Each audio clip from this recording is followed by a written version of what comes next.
Hello. Welcome to Tina McDonald's Counselling Conversation. Today I'm going to have a look at the difficult subject of long COVID as a diagnosis.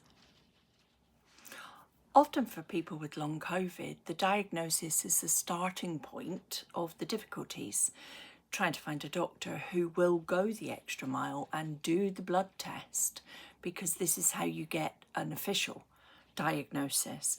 Sometimes people think it's burnout, and other times they don't take it further and look and see if other things are running in the background. And a blood test is the starting point. This should be the opening part to access to support and to medication, but it often isn't. It's a diagnosis that you're left with, so you now have some form of understanding of what's going on, but there is no medication, and there seems to be no funding for support. And so you're sent away after fighting for a diagnosis with just that. There is no firm pathway, there's no ending, and the symptoms chop and change, and it's an inconsistent route, and that in itself can mean it's a very challenging time when you're given the diagnosis. Others around you have as limited understanding as you do around the diagnosis. What's going on? Why can't you make coffee this week? What do you mean you're tired? All of those things are not helpful, because whilst they're trying to gain information, you don't have the understanding or the information either.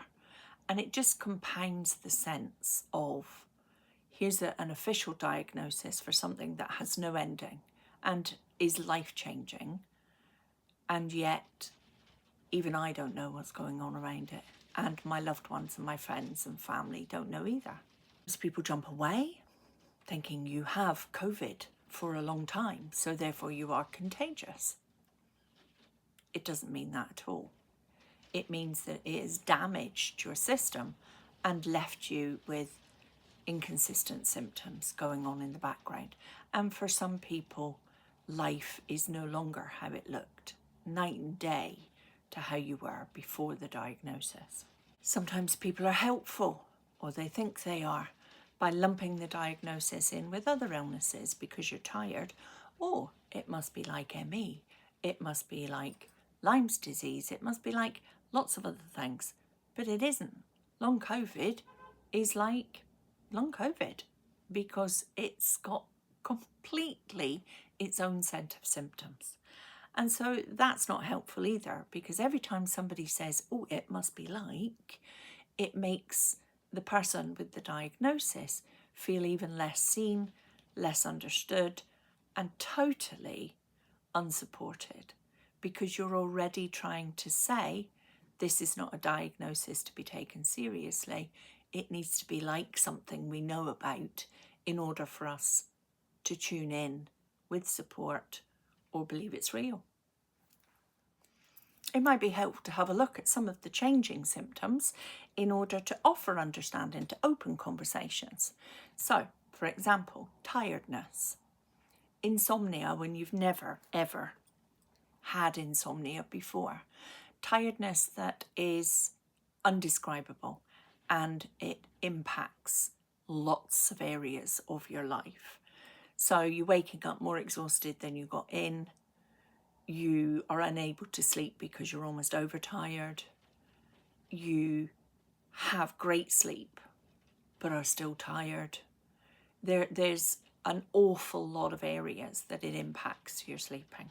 And then the other body symptoms. So for example, itchy skin, joints aching, feeling like your legs are broken for 2 weeks and then it just disappears. Or your elbow is cracked, but it just disappears. Feeling like you have never slept in a year, and then being able to sleep 20 hours in a row and still be tired. Not being able to shower daily. All of the things that take energy are impacted. Shopping, supporting others, caring for loved ones, housework, sense of self, your weight, how you feel about your body, because suddenly you're no longer able to exercise. You've gone from being a very active, healthy person, unable to even shower, never mind run, go to the gym, even doing yoga. All of the things that kept your mental and physical health in check are no longer there.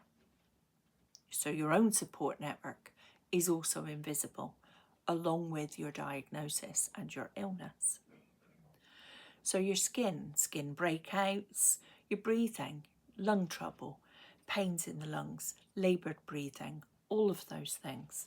Anxiety, it seems to heighten anxiety. The inability to cope with stress, the inability to be involved with any conflict, no matter how small, whether it's an argument over the dishes, whether it's who's doing the hoovering, whether it's friends who have fell out, however small or however large, it impacts in a different way. The capacity to keep yourself running as a person without the support network and without the health in the background suddenly also means that you cannot cope with stress. Brain fog. That's increased because your sleep patterns are impacted, because your exercise is impacted, and sense of taste and sense of smell, different things going on there.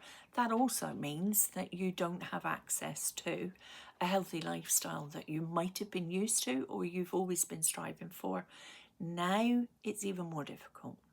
Trying to understand yourself when you don't recognise who you are anymore is a common factor within the long COVID community.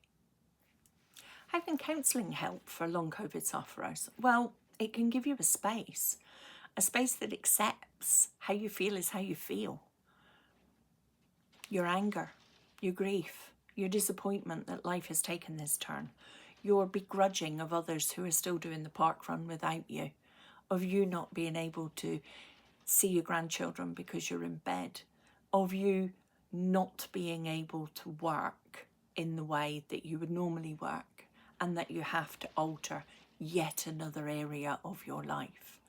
Counselling gives you that acceptance, the space to hold whatever is going on with you.